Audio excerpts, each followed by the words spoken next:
The objective of sanctions is to end the war in Ukraine. Not everybody agrees with that. Some think the intention should be to destroy Russia, to foment revolution. I disagree with that.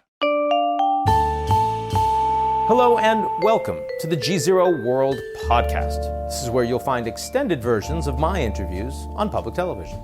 I'm Ian Bremmer, and today, as Russia's war with Ukraine approaches its third month, can Western nations check Russia's aggression without sparking global conflict? Putin made clear in his May 9th Victory Day speech that he has no plans of backing down, but with heavy troop casualties mounting on both sides, what would a diplomatic resolution even look like? I speak with former U.S. Ambassador to Russia, Mike McFaul. Let's do this.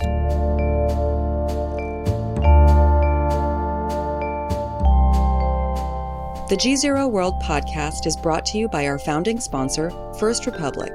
First Republic, a private bank and wealth management company, understands the value of service, safety, and stability in today's uncertain world. Visit firstrepublic.com to learn more. GZERO World would also like to share a message from our friends at Foreign Policy. Challenge yourself to change the world on Season 3 of Course Correction, a podcast from Doha Debates in partnership with the UNHCR Refugee Agency. Host Nelifur Hedayet takes listeners on the journey of a refugee, from the moment of displacement to mental health risks to integration and assimilation. Learn about the issues affecting displaced persons around the world and what you can do to solve them. Follow and listen to Course Correction wherever you get your podcasts.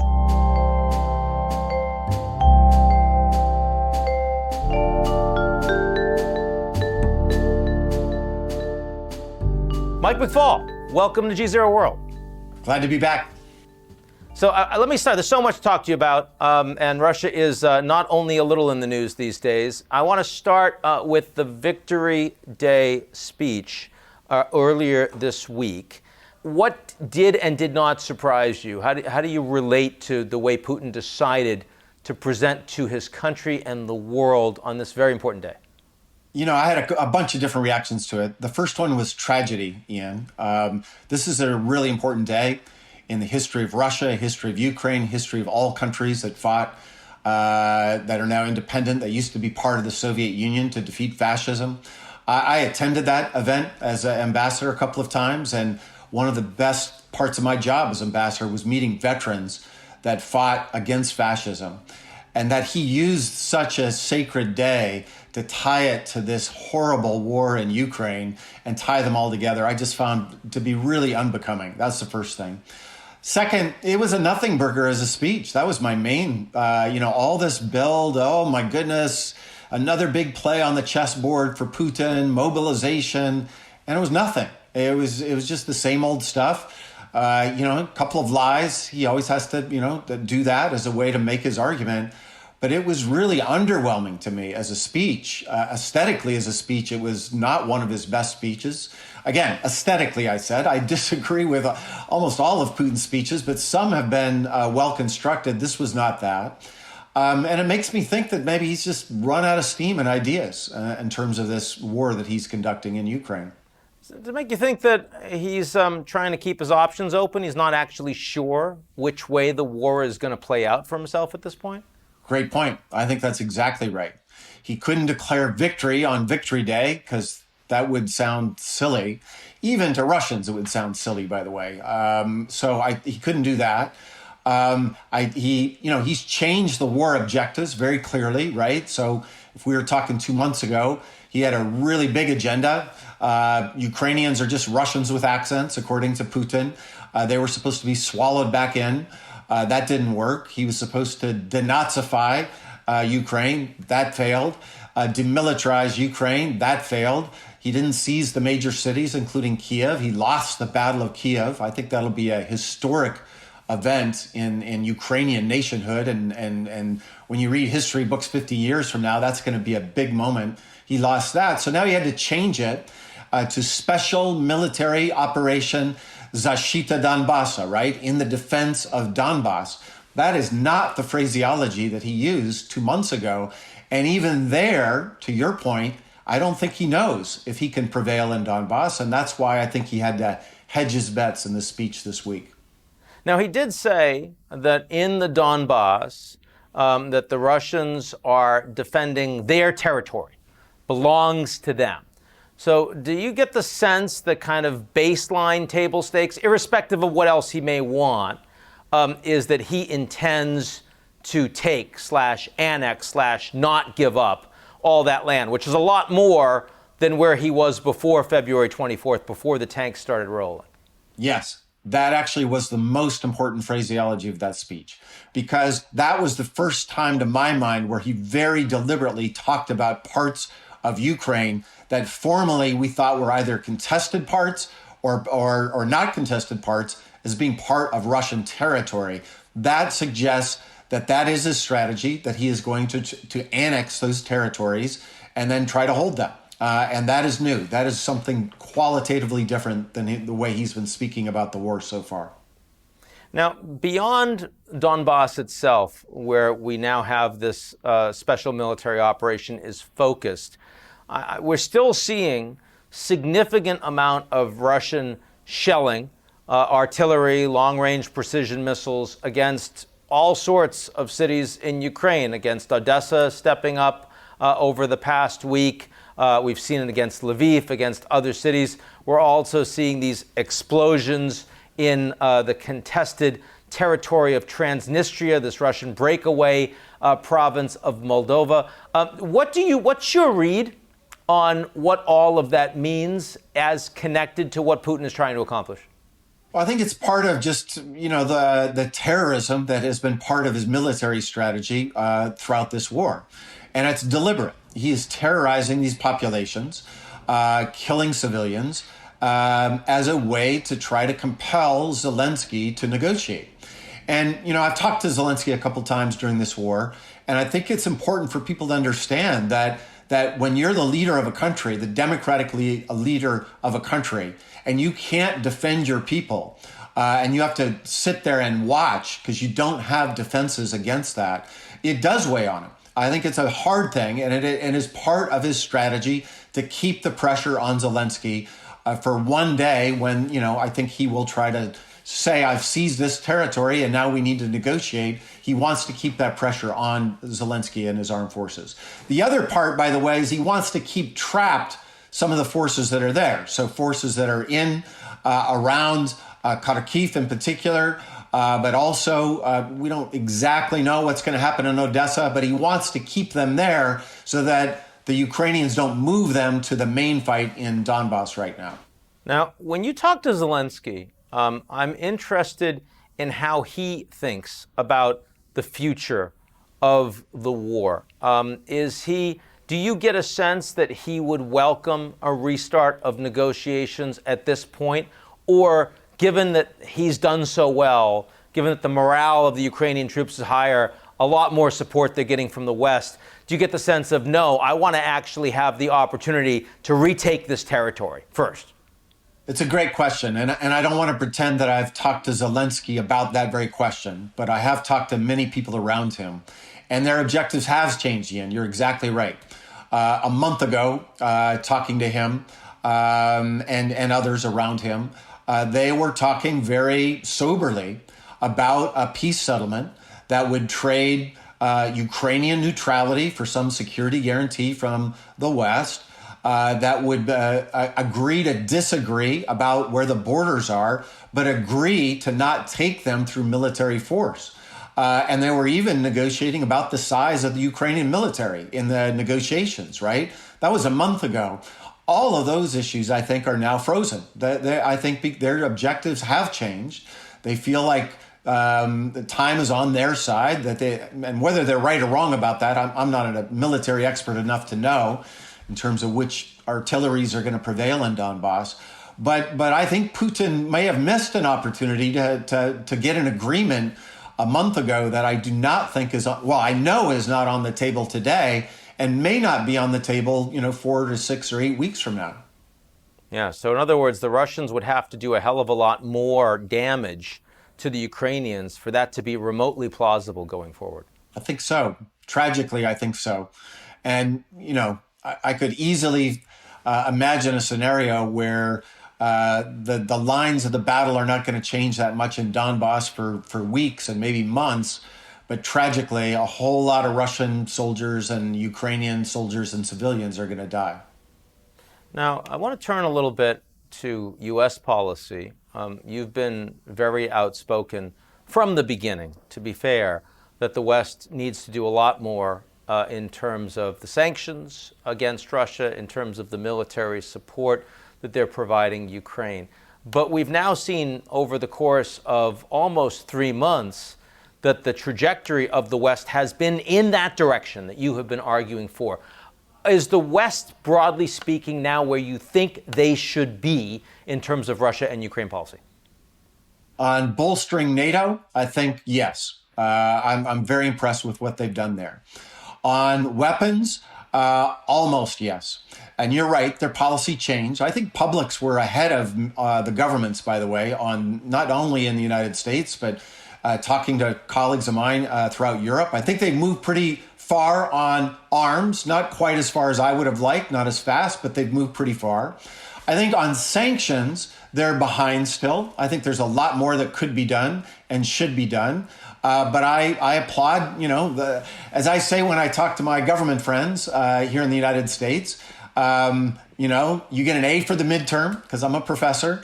But now there's another test next week and you got to keep ratcheting up. And particularly on sanctions, I think conceptually there's some changes that need to be done. Number one, I think about it like parking tickets, Ian. Like if you park in the wrong place here at Stanford, you get a parking ticket for the day you parked your car in the wrong place.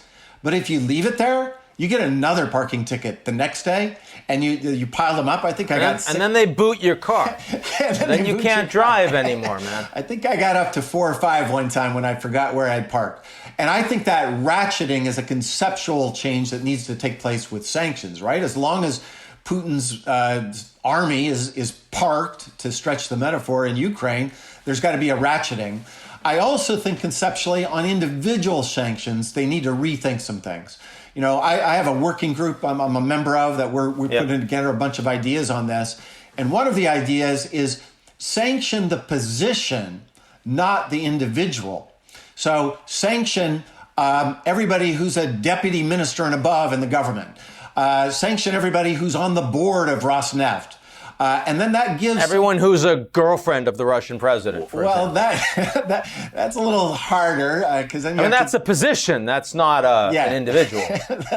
that's an interesting concept. Yes, but the idea there is 2 things. One, then you give some agency to those people because right now, once you're on the list, you're stuck and you're going to be there forever. There's no way to get off the list. But then 2, you can sanction not just several hundred people, but thousands of people. So those are just 2 examples of where things can change. And of course, as you know better than I, there are, I think, some creative ideas about energy sanctions. I applaud what is being discussed, and I think there's a lot more that can be done there as well. Yeah, on oil, for example, that's already moving in Europe. Okay, but I want to go back to the sanctions issue more broadly. If the West, if we're going to keep ratcheting up, and the Russians refuse to move. I mean, they're still in Ukraine. They're still fighting. They're not actually doing what the West wants. And they're showing absolutely no inclination of responding to these sanctions. How far should the West be prepared to go? I mean, if the West had the capacity to literally destroy the Russian economy, should that be the intention? Well, I strongly believe that the intention, the objective of sanctions is to end the war in Ukraine. Not everybody agrees with that. Some think the intention should be to destroy Russia, to foment revolution. I disagree with that. I think the sanctions should be tied to a very concrete foreign policy objective, which is to end the war in Ukraine. Now, sanctions are sticky, as you know, as well as I do. It's easy to say that, it's hard to lift them. But I think conceptually, that's what one should do. It doesn't mean, as that you'll achieve that objective. And sanctions take a long time to produce results, and oftentimes they don't.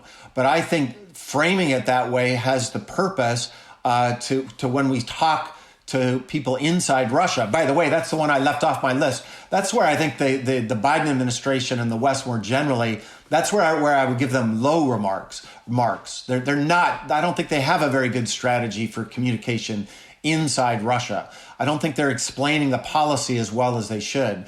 And with respect no one, by the way, no one really is in terms of NATO right now. I agree. I think it's a huge weak spot. We kind of got out of this business. We thought, our ideas were the only ones that mattered 30 years ago. And it turns out there are other ideas in the world. And we've got to think much more creatively than we're doing now, both on the content side. What are we seeking to communicate? Way too much talk about disinformation, right? Like, especially where I live. I want to talk about information. But in addition to information, I would call that reporting.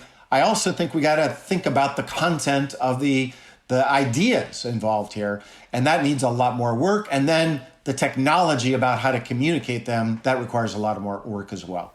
Now, you said the Russians need to understand what the goals are. You need to have effective communication.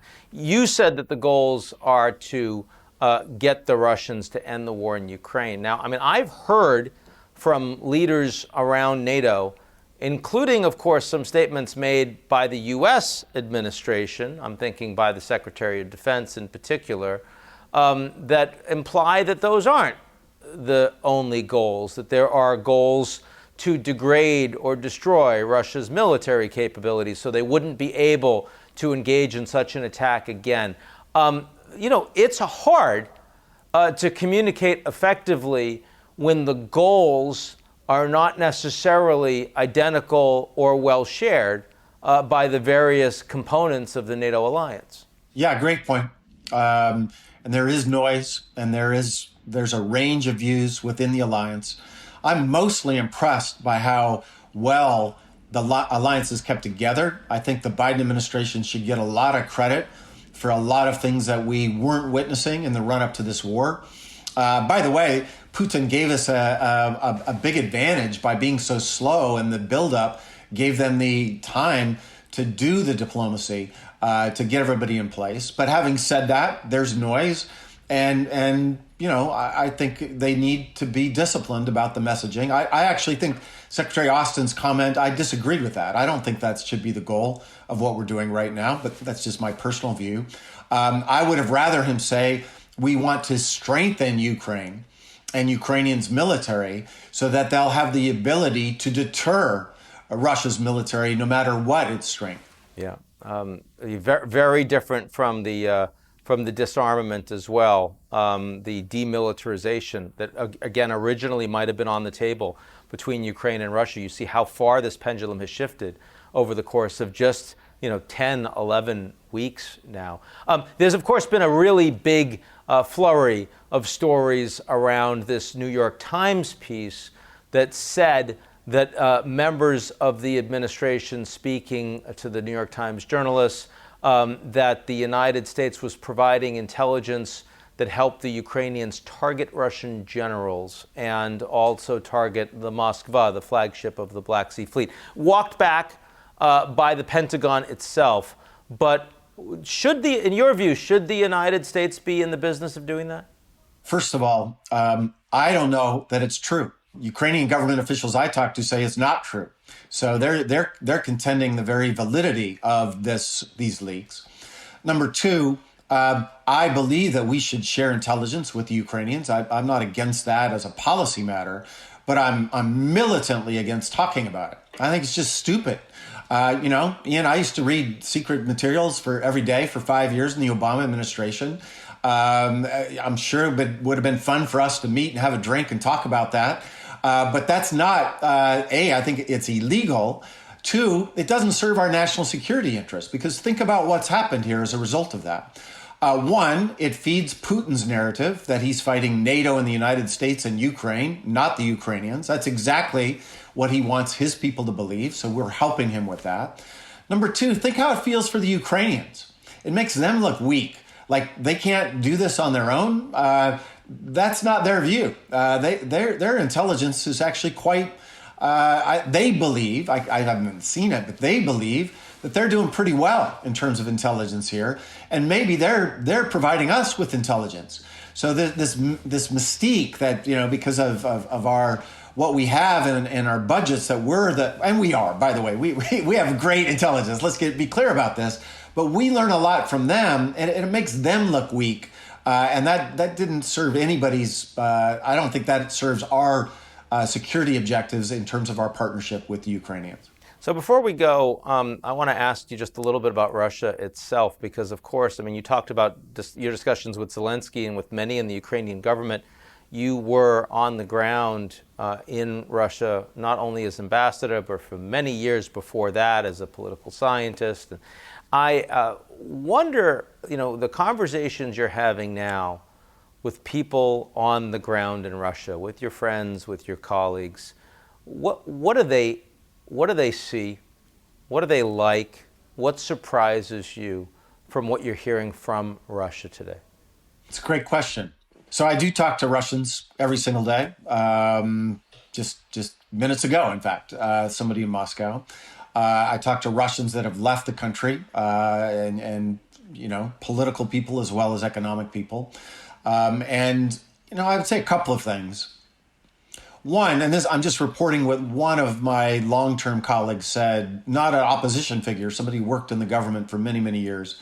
He said to me, Mike, this is a war that there's no winners from inside Russia. Literally not a single person. So he started with Putin. Does Putin is he stronger or weaker as a result of this war? Domestically, he's weaker. Reputationally around the world, he's much weaker. So he's a loser. The Siloviki, the military guys, the generals, obviously this is a disaster for them. And there's a lot of finger pointing going on with the intelligence services that they believe that the intelligence people drag them into this war with bad information. And then the intelligence folks, so the people close to Putin, he's a former intelligence officer, KGB guy, they look bad because they miscalculated on how the Ukrainians were going to fight. They miscalculated on who was going to support them inside Ukraine. They grossly miscalculated their assessments of the Biden administration in the West. They look bad. Oligarchs. This is horrible. There's not a single economic actor in Russia that thinks this is good. This is a complete disaster for them. The middle class, in the major cities, this is horrible for them. So maybe, the babushkas in Siberia that are believing Putin's propaganda, they're getting a bit of a charge about this, that we're back in the fight. But I think and I don't talk to, the KGB guys directly like I used to as ambassador, but my sense is that this is a pretty catastrophic failure that most people think in those terms. And the question is, how long will it remain, this catastrophic event? And then there's among them all, there's the debate about Putinism, not Putin. People I know don't think that Putin's going to be overthrown. Those scenarios I think are unlikely. But Putinism and his way of governing Russia, there's widespread agreement among people I know that this is the beginning of the end. Well, this is like Brezhnev's Afghanistan, right? Remember, Brezhnev went on that fantastic run in the 70s where Marxism, Leninism was taking over in Indochina and Southern Africa and Nicaragua. And then he overreached. He went into Afghanistan. By the way, and at a time when we were kind of weak and divided and, amongst ourselves. And this feels a little, for a lot of my Russian colleagues, it feels like overreach and the beginning of the end of this kind of regime. Without predicting when, but it's just the beginning of the end. So last question, Mike. As long as Putin is there, in your view, any way out of this for the Russians? Yeah, I think Putin can sue for peace. He gets to define victory whatever way he wants. And I could see some, he could agree to some kind of partition of Ukraine. Whether the Ukrainians will agree to it anymore, as we talked earlier, I'm not so sure. I think he can do that. But then he's just kind of a lame duck. I mean, I really think, I've known Putin for a long time. We met in 1991. I wrote my first piece warning the West about his autocratic ways in March of 2000. So my views on Putin are pretty clear. They have been for decades. But I think you have to say fairly that before this war, he might have been remembered as the Russian leader that restored Russia as a great power. Russians before this war were richer than maybe any time in their history, by the way. And he kind of restored that, stability inside the country. And I really think he threw it away in this war. I just don't think he will be remembered that way ever again. And I don't think he'll ever get back, that kind of support he had domestically. And, I could be wrong about this part. It's a conversation for another time, Ian, about what it means for his reputation internationally. But, I speak to Chinese and Indians and people from Africa and Middle East pretty regular basis like you do. I haven't found many people that think, oh my gosh, doesn't Putin look like he's really great, strong leader. Look at what he's done in Ukraine. He's a guy I want to stand next to. He's a guy I want to be allied with. I don't feel that. I see a lot of neutral space, right? We don't want to be part of this war. Indians, people from the Middle East, Africa, but not many people thinking, oh my goodness, Putin, he's a great strategic genius. I want to be closer to him. That's not a sentiment I encounter very often. Mike McFaul, we will come back to that. Always good to have you on the show. Good to see you, man. Thanks for having me, Ian. Bye-bye. That's it for today's edition of the GZERO World podcast. Like what you've heard? Come check us out at gzeromedia.com and sign up for our newsletter, Signal.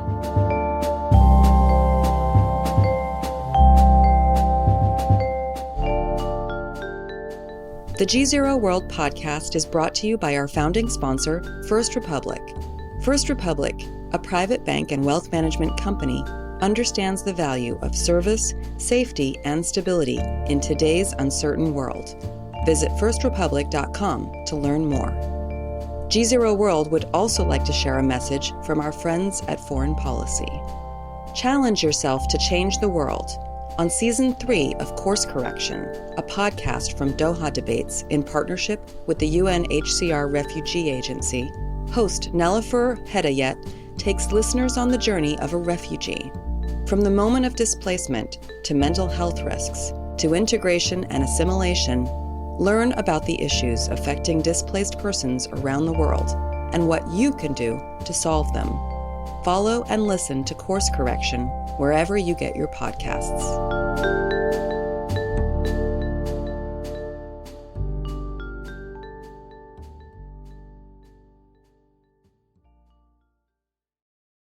You're listening to the GZERO World with Ian Bremmer podcast, your weekly geopolitical deep dive into the world's biggest news stories, featuring in-depth conversations with global leaders and newsmakers. To get more of GZERO's insights on global politics every morning, sign up for our free newsletter, GZERO Daily, at gzeromedia.com.